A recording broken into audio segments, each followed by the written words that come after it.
साहब की कन्या के विवाह की बातचीत हो रही थी। उसके साथ ही इलेक्शन भी सर पर आ पहुंचा था, मगर इन सबों में आवश्यक उन्हें दीवानी में एक मुकदमा दायर करना था, जिसकी कोर्ट फीस ही 50,000 होती थी। ऊपर की खर्च अलग। राय साहब के साले को अपनी रियायत के एकमात्र स्वामी थे। एन जवानी में मोटर लड़ जाने के कारण गत हो गए थे, और राय साहब अपने कुमार पुत्र की ओर से उस रियासत पर अधिकार पाने के लिए कानून की शरण लेना चाहते थे। उनके चचेरे सालों ने रियासत पर कब्जा जमा लिया था और राय साहब को उनमें से कोई हिस्सा देने पर तैयार न थे। राय साहब ने बहुत चाहा कि आपस में समझौता हो जाए और उसके चचेरे साले माकूल गुजारा लेकर हट जाएं, यहाँ तक कि वह उस रियासत की आधी आमदनी छोड़ने को तैयार थे। मगर सालों ने किसी तरह का समझौता स्वीकार न किया और केवल लाठी के जोर से रियासत में तहसील वसूल शुरू कर दी। राय साहब को अदालत की शरण जाने के सिवा कोई मार्ग न रहा। मुकदमे में लाखों का खर्च था, मगर रियासत भी 20 लाख से कम की जायदाद न थी। वकीलों ने निश्चित रूप से कह दिया था कि आपकी शर्तिया डिग्री होगी।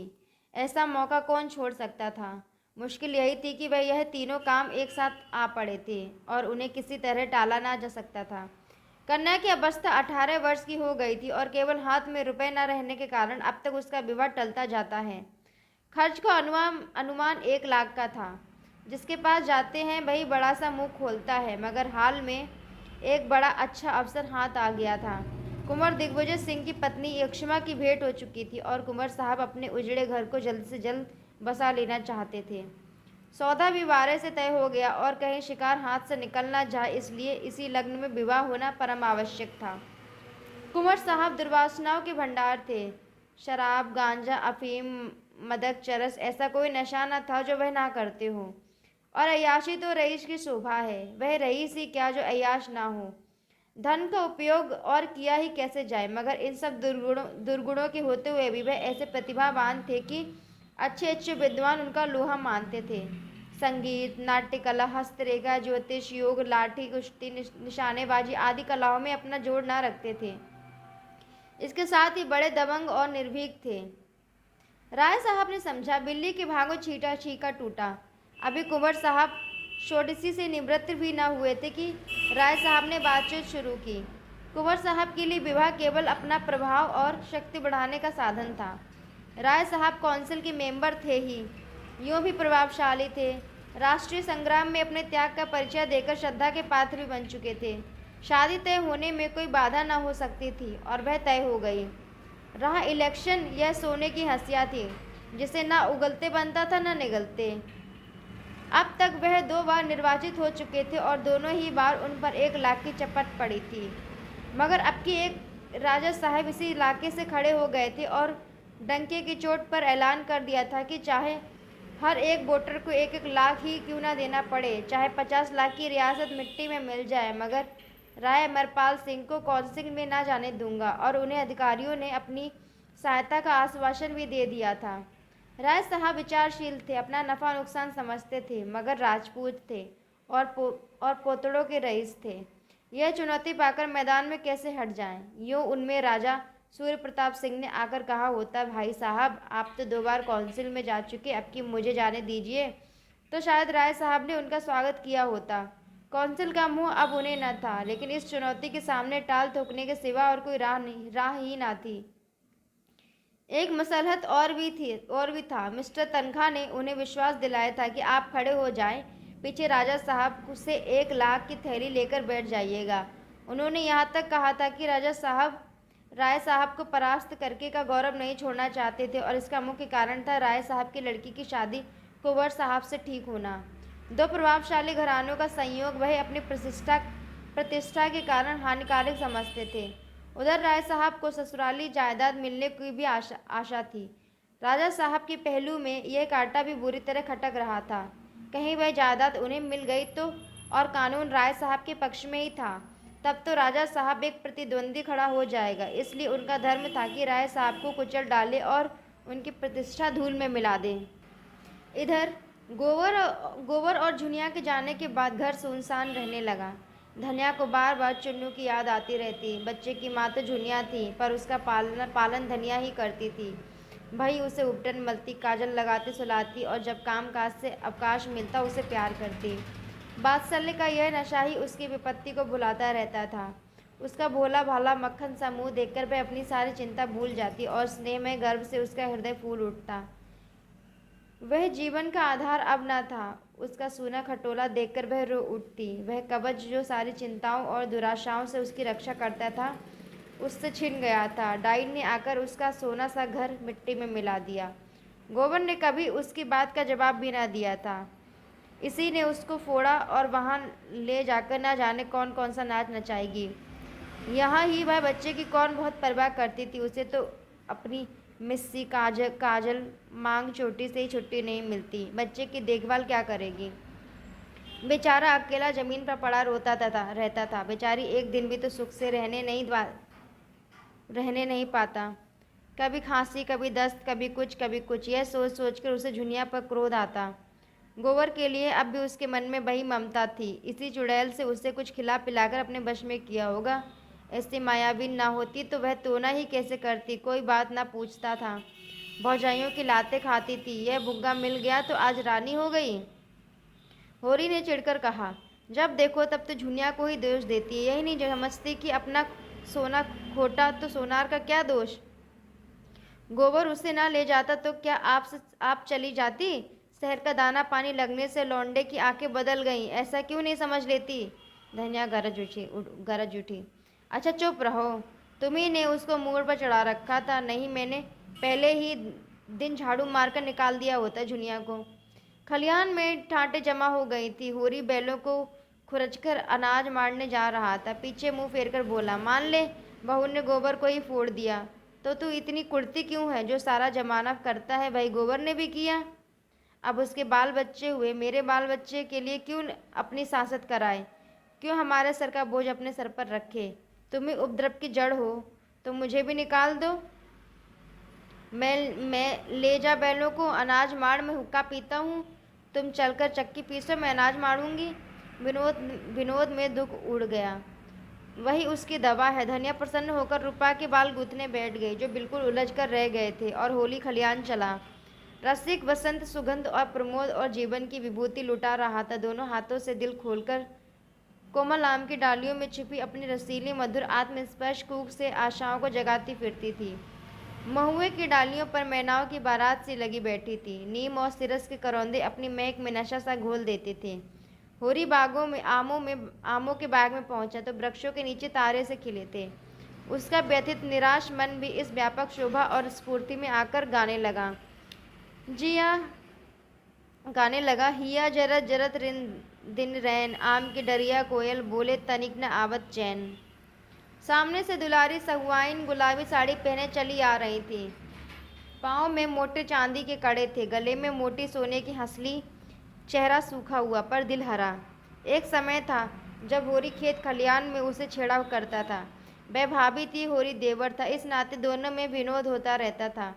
जब से साहजी मर गए दुलारी ने घर से निकलना छोड़ दिया। सारे दिन दुकान पर बैठी रहती थी और वहीं से सारे गांव की खबर लगाती रहती थी। कहीं आपस में झगड़ा हो जाए, सहुआइन वहाँ बीच बचाव के लिए अवश्य पहुँचेगी। आने रुपए सूद के कम पर रुपए उधार न देती थी और यद्यपि सूद के लोभ में मूल भी हाथ न आता था। जो रुपए लेता खाकर बैठ रहता, मगर उसके ब्याज का दर ज्यों का त्यों बना रहता था। बेचारी कैसे वसूल करे। नालिश फरियाद करने से रही, थाना पुलिस करने से रही, केवल जीभ का बल था। मगर ज्यों ज्यों ज्यों उम्र के साथ जीभ की तेजी बढ़ती जा रही थी उसकी काट घटती जा रही थी। अब उसकी गालियों पर लोग हंस देते थे और मजाक में कहते, क्या करेगी रुपए लेकर काकी, साथ तो एक कौड़ी भी ना ले जा सकेगी। गरीब को खिला पिलाकर जितनी असीम मिल सके ले ले, यही परलोक में काम आएगा। और दुलारी परलोक के नाम से जलती थी। होरी ने छेड़ा, आज तो भाभी तुम सचमुच जवान लगती हो। सहुआइन मगन होकर बोली, आज मंगल का दिन है, नजर ना लगा देना। इसी मारे मैं कुछ पहनती उड़ती नहीं। घर से निकलो तो सभी घूरने लगते हैं जैसे कभी कोई मेहरिया देखी ना हो। पटेश्वरी लाला की पुरानी बान अभी नहीं छूटी। होरी ठिठक गया। बड़ा मनोरंजक प्रसंग छिड़ गया था। बैल आगे निकल गए। वह आजकल बड़े भगत हो गए थे। देखती नहीं हो, हर पूर्णमासी को सत्यनारायण की कथा सुनते हैं और दोनों जून मंदिर में दर्शन करने जाते हैं। ऐसे लंपट जितने होते हैं सभी बूढ़े होकर भगत बन जाते हैं। कुकर्म का प्रायश्चित तो करना ही पड़ता है। पूछो, मैं अब बुढ़िया हुई, मुझसे क्या हंसी? तुम अभी बुढ़िया कैसे हो गई भाभी? मुझे तो अब भी जवान लगती हूँ। अच्छा चुप ही रहना, नहीं 150 गाली दूंगी। लड़का परदेश कमाने लगा, एक दिन नेवता भी ना खिलाया, सेत मेत में भाभी बनाने को तैयार। मुझसे कसम ले लो भाभी, जो मैंने उसकी कमाई का एक पैसा भी छुआ हो, ना जाने क्या लाया कहाँ खर्च किया, मुझे कुछ भी नहीं पता। बस एक जोड़ा धोती और एक पगड़ी मेरे हाथ लगी। अच्छा कमाने लगा तो आज नहीं कल घर संभालेगा ही, भगवान उसे खुशी रखे। हमारे रुपए भी थोड़ा थोड़ा देते चलो, सूद ही तो बढ़ रहा है। तुम्हारे एक एक पाई दूंगा भाभी, हाथ में पैसे आने दो, और खा ही जाएंगे तो कोई बाहर के तो नहीं है तो तुम्हारे ही। सहुआइन ऐसी विनोद भरी चापलूसियों से निरस्त्र हो जाती थी। मुस्कुराते हुई अपनी राह चली गई। होरी लपक कर बैलों के पास पहुंच गया और उन्हें पौर में डालकर चक्कर देने लगा। सारे गांव का यही खलिहान था। कहीं मड़ाई हो रही थी, कोई अनाज ओसा रहा था, कोई गल्ला तौल रहा था। नाई बारी बढ़ई लोहार पुरोहित भाट भिखारी सभी अपने अपने जेवरे लेने के लिए जमा हो गए थे। एक पेड़ के नीचे झुंगरी सिंह खाट पर बैठे अपनी सवाई उगा रहे थे। कई बनिए खड़े गल्ले का भाव ताव कर रहे थे। सारे खलिहान में मंडी की सी रौनक थी। एक खटकिन बेर और मकोई बेच रही थी और एक खोचे वाला तेल के सेब और जलेबियां लिए फिर रहा था। पंडित दाता दिन भी होरी से अनाज बंटवाने के लिए पहुंचे और झिंगुरी सिंह के साथ खाट पर बैठे थे। दाता दिन ने सुरती मारते हुए कहा, कुछ सुना? सरकार भी महाजनों से कह रही है कि सूद का दर घटा दो, नहीं डिग्री ना मिलेगी। जिंगरू तंबाकू फाँक कर बोले, पंडित मैं तो एक बात जानता हूँ, तुम्हें गरज पड़ेगी तो 100 बार हमसे रुपए उधार लेने आओगे, और हम तो ब्याज चाहेंगे लेंगे, और हम जो ब्याज चाहेंगे लेंगे। सरकार अगर असामियों को रुपए उधार देने का कोई बंदोबस्त ना करेगी तो हमें इस कानून से कुछ ना होगा। हम दर कम लिखाएंगे लेकिन 125 रुपये ही काट लेंगे। इसमें सरकार क्या कर सकती है? यह तो ठीक है, लेकिन सरकार भी इन बातों को खूब समझती है। इसकी भी कोई रोक निकालेगी, देख लेना। इसकी कोई रोक हो ही नहीं सकती। अच्छा, अगर वह शर्त कर दे तब तक स्टाम्प पर गांव के मुखिया या कारिंदा के दस्तखत ना होंगे, वह पक्का ना होगा, तब क्या करोगे? असामी को 100 बार गरज होगी, मुखिया का हाथ पांव जोड़ के लाएगा और दस्तखत कराएगा। हम तो 1/4 काट ही लेंगे, और जो फंस जाओ जाली हिसाब लिखा और 14 साल को गए अंदर। जुंगरी सिंह जोर से हंसा। तुम क्या कहते हो पंडित? क्या तब संसार बदल जाएगा? कानून और न्याय उसका है जिसके पास पैसा है। कानून तो है कि महाजन किसी आसामी के साथ कड़ाई न करे, कोई जमींदार किसी काश्तकार के साथ सख्ती न करे, मगर होता क्या है? रोज ही देखते हो, जमींदार मुसक बंधवा के पिटवाता है और महाजन लात और जूते से बात करता है। जो किसान पोड़ा है उससे उससे ना जमींदार बोलता है ना महाजन। ऐसे आदमियों से हम मिल जाते हैं और उनकी मदद से दूसरे आदमियों की गर्दन दबाते हैं। तुम्हारे ही ऊपर राव साहब के 500 रुपये निकलते हैं, लेकिन नोखे राम में है इतनी हिम्मत कि तुमसे कुछ बोले। वह जानते हैं कि तुमसे मेल करने में ही उनका हित है। असामी में इतना बूता है कि रोज अदालत दौड़े। सारा कारोबार इसी तरह चलता जाएगा जैसे चल रहा है। कचहरी अदालत उसी के साथ है जिसके पास पैसा है। हम लोगों को घबराने की कोई बात नहीं। यह कहकर उन्होंने खलिहान का एक चक्कर लगाया और फिर आकर खाट पर बैठते हुए बोले, हाँ मतई के ब्याह का क्या हुआ? हमारी सलाह तो है कि उसका ब्याह कर डालो, अब तो बड़ी बदनामी हो रही है। दादाजी को जैसे तैसे ततैया ने काट खाया। इस आलोचना का क्या आशय था वह खूब समझते थे। गर्म होकर बोले, पीठ पीछे आदमी जो चाहे बके, हमारे मुंह पर कोई कुछ कहे तो उसकी मूछें उखाड़ दूं। कोई हमारी तरह नरम बेनी बन तो ले। कितनों को जानता हूँ जो कभी संध्या बंदन नहीं करते, ना उन्हें धर्म से मतलब, ना कर्म से, ना कथा से मतलब, ना पुराण से। वे अपने को ब्राह्मण कहते हैं। हमारे ऊपर क्या हंसेगा कोई जिसने अपने जीवन में एक एकादशी भी नागा नहीं की, कभी बिना स्नान पूजा किए मुंह में पानी नहीं डाला। नेम निभाना कठिन है। कोई बता दे कि हमने कभी बाजार की कोई चीज़ खाई हो या किसी दूसरे के हाथ का पानी पिया हो तो उसकी टांग की राह निकल जाऊं।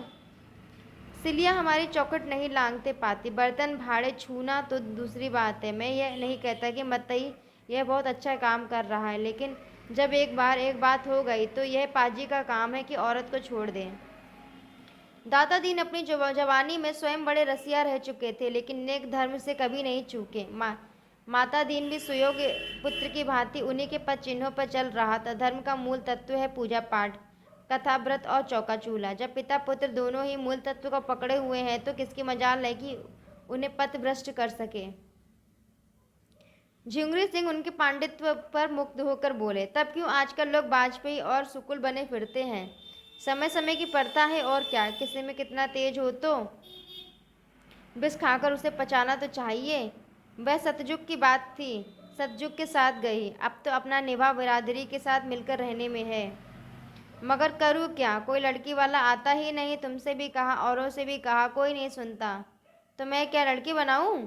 झिंगुरू सिंह ने डांटा। झूठ मत बोलो पंडित, मैं 2 आदमियों को फांस फूंक कर लाया, मगर तुम मुंह फैलाने लगे तो दोनों कान खड़े करके निकल भागे। आखिर किस बिरते पर 5,500 मांगते हो? 10 बीघे खेत और भीख के सिवा तुम्हारे पास और है क्या?